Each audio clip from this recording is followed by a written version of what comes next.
Hey everyone, and welcome to the HR Vision podcast. I'm your host, Ivo, and every week I'm going to have a conversation that matters about HR. This week I have with me Adeel Edhi. Welcome, Adeel. How are you? Hi, Ivo. I'm good, thank you. Good, good. Thank you for being here. Adeel is a senior solution architect at Microsoft, and despite being with the company for almost 12 months, he has an extensive experience with Microsoft technology. He was kind enough to take some time of his busy schedule to come on the show to talk about the world of Dynamics 365 and how it helps empower the modern workforce. So let's get to it. Adeel, are you ready? Yeah, Ivo, it's my pleasure, and thank you for having me in your famous podcast. Thank you so much. Thank you so much. All right, let's start with a little bit of context, to let people know who you are. Give us a little introduction about you and your professional background. Sure. So, hi, everyone. My name is Adeel Edhi, as you've already mentioned. And I've been in this field of business applications consultancy for around 15 years now. Mostly focused on the EMEA region, been traveling different countries in Europe, Middle East, and Africa. Currently based out of a small town in the southern part of Germany. And my journey has been slightly different to the usual textbook consultant. I've been actually one of the lucky ones, you can say, where I got a chance to work on multiple applications, not just Microsoft in this time frame. Mm-hmm. I worked on Oracle, SAP, Business One, to be exact, and then obviously coming to, as we know, Dynamics AX, and then now 365. Yeah. But also carrying out different roles in the organization. So been involved in this 15 years doing selling, pre-selling, driving customer strategies, implementing, supporting the customers, but also taking some roles like heading the practice, building a practice for an organization. Mostly the experience has been at the partner side. Yes, joined Microsoft now recently, and I'll talk a bit about it later. Yeah. Before that, I was also involved into even roles like managing the P&Ls, driving the region. So various range of experience you can say that I gathered in this time, and I collected a lot of feedback and aspects. But mostly from the partner side. And now coming to the Microsoft side. I recently joined. I'm part of the fast track team as a senior solution architect. And the main reason I joined was basically to amplify what I'm doing, right? So the impact I have over the community, being able to do something which I can, share with maybe not 5, 10, but hundreds of customers. And and I truly believe in the vision Microsoft has. I mean, I've stayed with them for more than 12 years now, right? So very low number of years with other applications. When I looked into Microsoft, and yes, we always had a lot of gaps, a lot of issues, a lot of lackings compared to the other ERPs, at least back in 10 years ago. Yeah. But I've been impressed and been aligned with their approach, and so it made sense for me to kind of now join them and work together with them. Interesting. That's a lot of experience with these types of technology. But going a bit, even maybe a bit more back, it's when did consultancy came to your to your life, to your career? Was it something that you chose? You steered your career that way because you start to enjoying it from the first working experience. How did that happen? Okay.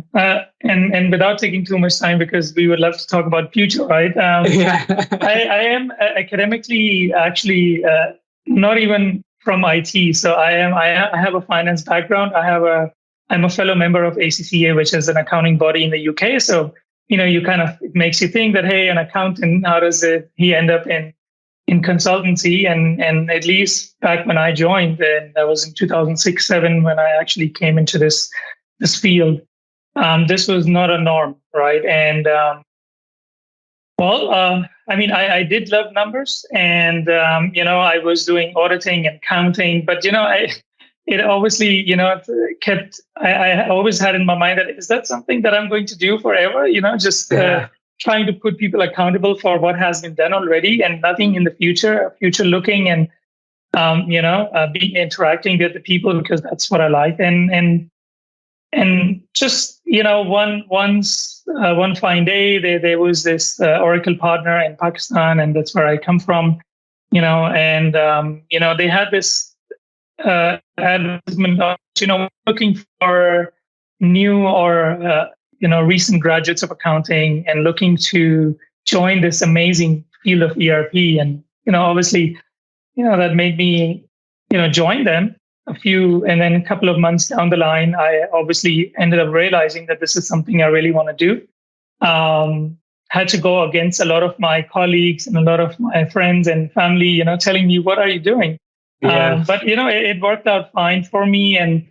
And obviously having a business background comes in handy as well, because you're able to connect with the business stakeholders and understand their point of view.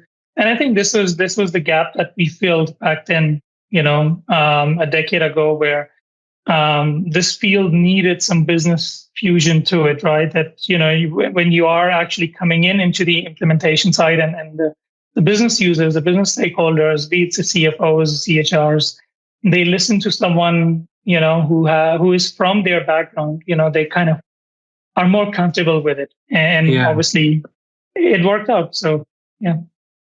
And that's how, since then, I've still been in this field. Never thought about going back.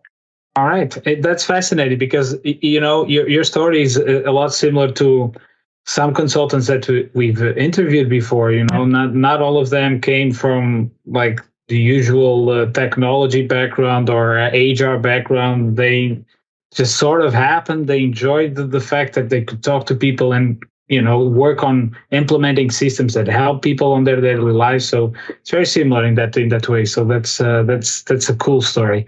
And how much these days are you involved with the HR part of Dynamics? Good question. Am I even credible enough to be in this call? Of course you are. I'm sure you are. Otherwise, you wouldn't be here. Surely, right? So, so HR has been, just a little bit of the background that, in this role, and why HR has always been key to us is whichever role I was in and whichever company I was working with, HR, and as you know, that because belonging to an HR implementation provider, that this piece has been an opportunity for a lot of partners, right? Where, we were always presented with an opportunity or a gap from Microsoft, where, you would go into a deal, you would step in there, and a customer always had to say that, okay, well, there are better solutions out there. The competing ERP solutions or the HR solutions can do much more. And this is why we had to, we took it as an opportunity, and at least I did, and, worked on different solutions, where be it, designing payroll solutions, so, or implementing or enhancing the HR capabilities, or, filling those small gaps here and there to improving that. And this has been my involvement. I have been, there have been days in the past where I've actually worked on designing payroll tax calculations, and, also building, employee portals, et cetera, productizing whatever we had. But now, when you look at it now, so today, even part of Microsoft, and, being in Microsoft, I actually have chose to be part of this, as we call it, product crew. So we have these product crews, which is in addition to the normal fast-ring engagements that we do with our customers, product crews, and I'm part of the HR product crew as well. We are basically acting as a bridge between the product engineers who are busy with their roadmaps and building and launching new things, and the customers, right? So bringing some sanity between these two. And as you know, now we are going through a lot of these changes as well. Right. So we try to kind of harmonize and synchronize between these two parties. We are listening to our customers, taking their feedback, and trying a level best to ensure that the roadmap that we come up is aligned to our customers. And there's something that we recently announced as well, which is our customer advisory board. We will be doing it at the product level, so which means that we will be having our HR product advisory board. It is private at this point in time, limited to existing customers, but we'll be talking and onboarding our key customers and taking their feedback, aligning them to our roadmap, and make sure that whatever we do is for them, right? So there's definitely that, and I'm part of those things as well. So I'm fully aligned, fully involved. Yeah, I think that idea of evolving customers, it makes a lot of sense. I think you can use a lot of that feedback to improve the tool. So that's great. And I feel Microsoft has been through the years like very connected to what the customer needs are, trying to just develop everything in alignment, or at least for other products, maybe HR. That's not that won't maybe not the case in the beginning, but I feel that now that's the case, and it is for other products from Microsoft. That's at least my experience. Yes, certainly. You've been at Microsoft for 12 months in the company, but you worked with the technology for 15 years, like you said before. What can you say about the evolution of the Microsoft products? Well, if you can talk a bit more about the evolution of the HR products from Microsoft, what did you see there? What can you say about that? And I think this is a very valid question. We have evolved. There are certain hard facts, right? When you talk about very specific Dynamics 365 or HR offerings that we had, right? I think there are two things that we need to mention here. That first of all, there is definitely a focus Microsoft has, right, on HR offerings or HR technology. But a lot of times we actually forget that it's not just the HR administration technology, right? It's also anything that is to do with the employee development, anything to do with their growth, their and the solutions like for procollaboration, we have SharePoint and Teams, communication. For productivity, we have products like, Office and Viva, and then obviously the end-to-end cycle covered under the new Dynamics 365 HR. So certainly, they have evolved, right? We, in the sense, I mean, we all know that, what has happened in the past and, how things have been, but there is definitely a focus for once. Why? Because the investment is continuous. It may seem as an outsider that, okay, what are they doing? They're changing the directions every now and then. But isn't that a good thing? Because we are trying to adapt and we are trying to be agile, right? It does come with a cost. It does come with a big cost to the customers moving back now again, the going outside, having a standalone HR and now coming back to the F&O infrastructure as well. Even those things are very costly, but there's definitely focus. There's definitely, things coming into shape. Because HR is so dispersed, it's so widespread, right? You can't just put it in one box. And the idea going forward would be to make sure there is more harmony, to make sure that all these products work in further synchronization.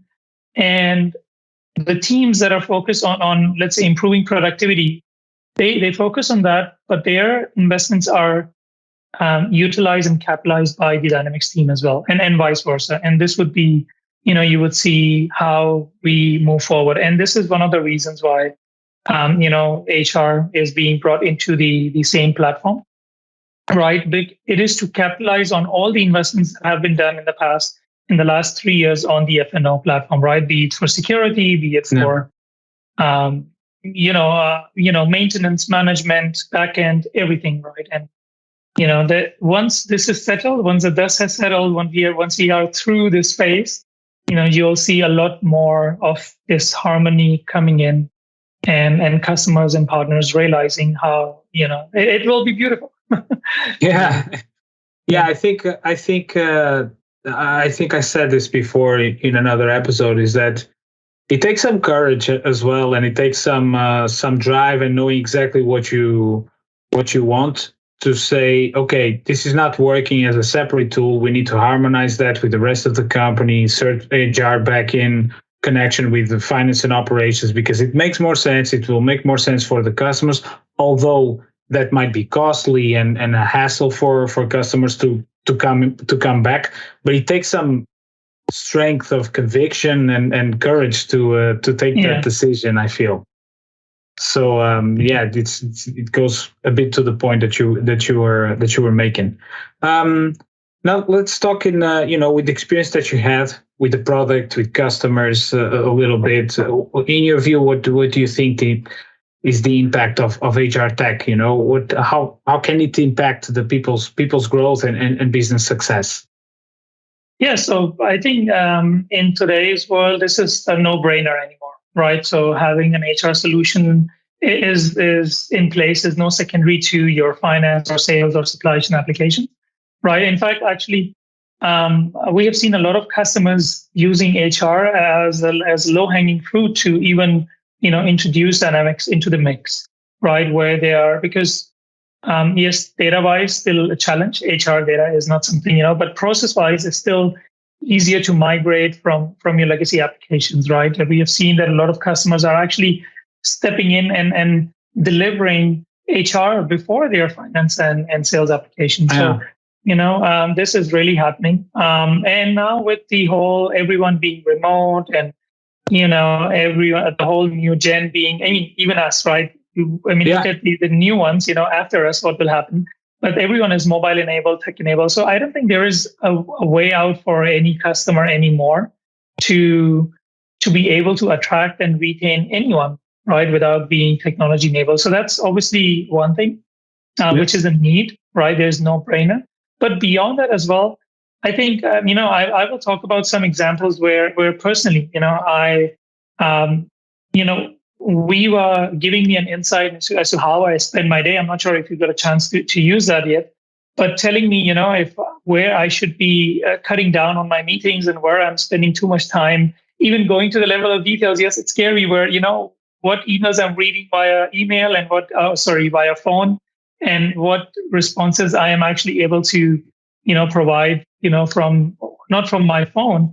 It actually tells me my habits. I'm able to adapt to it. And I'm actually, changing myself as well, right? How I schedule things, how I actually improving, myself as well. So that obviously is where I'm growing as a person, but also this is in the end helping my work as well, right? And the overall goals of the business. And other thing would be that, if I did not have, for example, I joined Microsoft, and while this whole COVID thing happened, and I have not met anyone in the organization yet, physically. So I'm still remote. It's almost 12 months.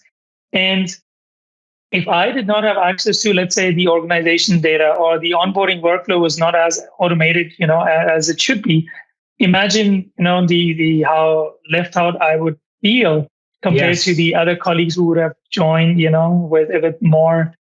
So I think it's also now becoming a fact that, if organizations would not be as equivalent to providing everything, all the framework to remote people, right, or adjusting to this hybrid need, it would actually become an act of kind of discrimination or biasness towards more physical employees, having them on site, which I think won't work in the future. Yeah, and I think it also supports a lot the HR professionals, make their jobs easier, just to be able to get these tools to get people involved. Oh yeah.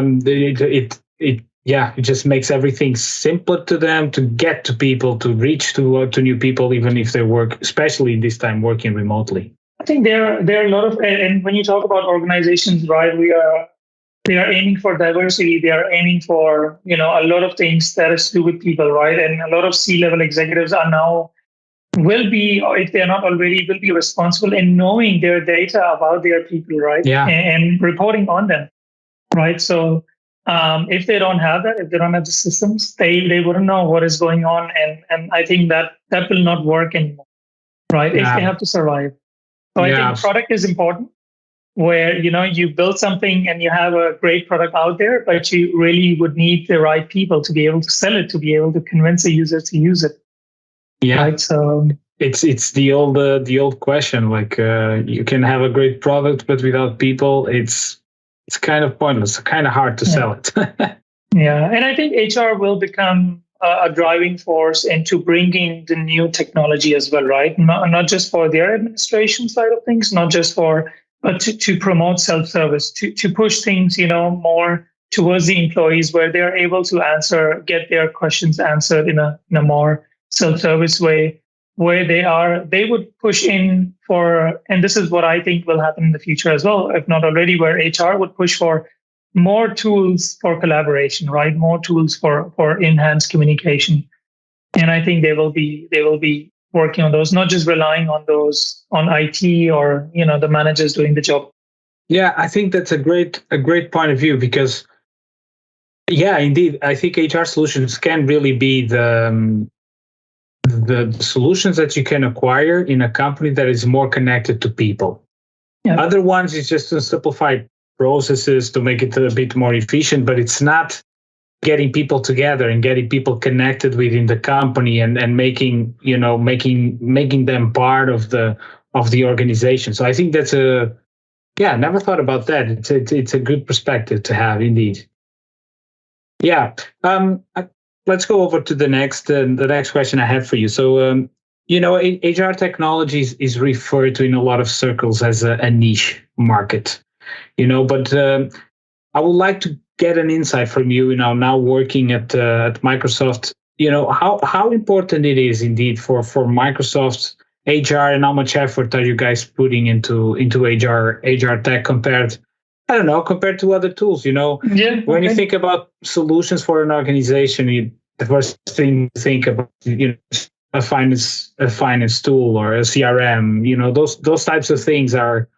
Supply chain it needs to be organized. We need a tool for that. But HR used to be like the hanging fruit, just to use an expression that you used before. But nowadays, you think HR tech is at the same level as the other tools? If you see that, I think the HR offering will be an overall platform, right? And this is how Microsoft works. And it will not be just Dynamics 365 HR, but you would have a lot of these things, from the Microsoft landscape that you will be getting. And, with the announcements, the new things like Metaverse and being announced, everything has to do with HR in the end, right?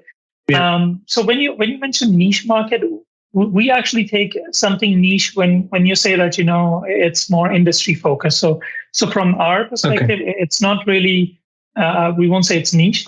At certain, in our organization, there is a point where even all the applications, including finance, HR, they all are headed by, a single owner. So, there's definitely, it's not like, a team which is on the side with no focus. That's definitely not the case.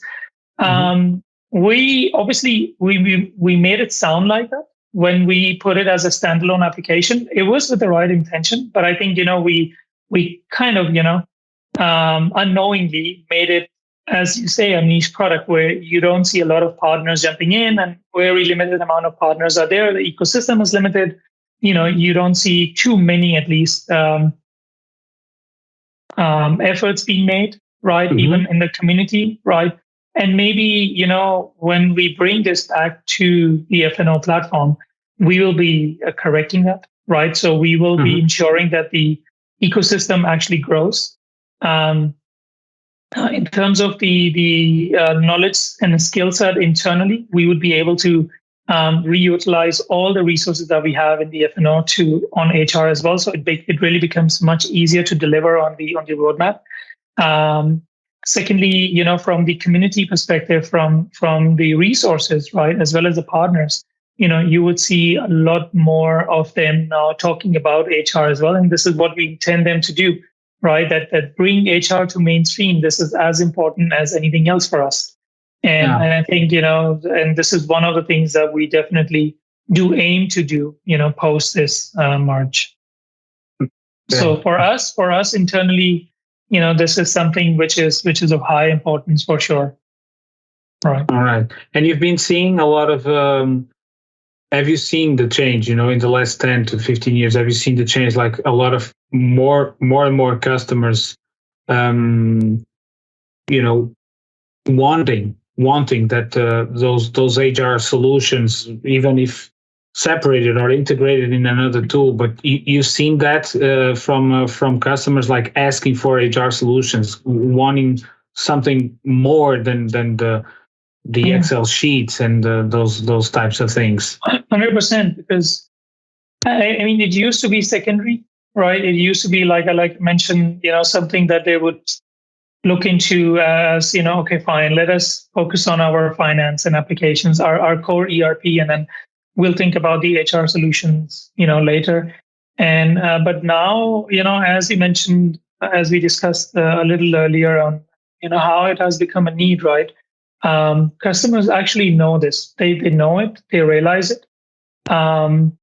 They know it's a challenge, right? So because they have to get everyone to use it. So adoption, usage, it's as difficult as anything. You need to obviously bring, a lot of people on the same page, and it can be a wide variety of standardizing it. So when things are manual and processes are manual, HR, not just the users, the employees, but also HR admins, they find it easy, right? They could go in and make changes to the Excel. They know how easy it is to make exceptions.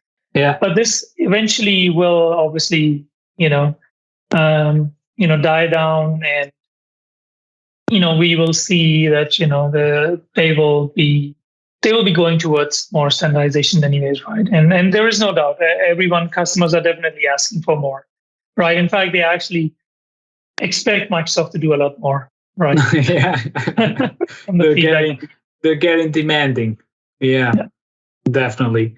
We feel that way too. Let's move on. You mentioned a couple of times already the partners, and I'm very interested to know, what is your view on the partner community, because it's a big part of Microsoft's strategy to allow partners to come in, fill in the gaps or extend functionality and help you guys, and help ourselves as well as partners, as creating something that it's to the customer. It makes it aligns with the customer needs. So I would like to know, what is your involvement with the partner community, and how do you think how much do you think it adds to the whole Microsoft experience? So we know this, right? I mean, you have been in this for some time, as well as I've been there working on the partner side. So one of the reasons partners are actually you see more and more partners joining Microsoft and creating practices is because Microsoft's strategy is to support them, right? So Microsoft has always been a product company providing more of a platform, right? Not focused on providing each and every individual need, but rather a platform, and then making the community able, right, to be able to provide customer solutions. And that's where partners play a big role, right? Yeah. Be it, the licensing, be it implementing, be it, coming up with the ISV solutions like yours, right, to fill those gaps. And those are not really, we don't even take them as gaps, right? I know I keep on saying that because I still have that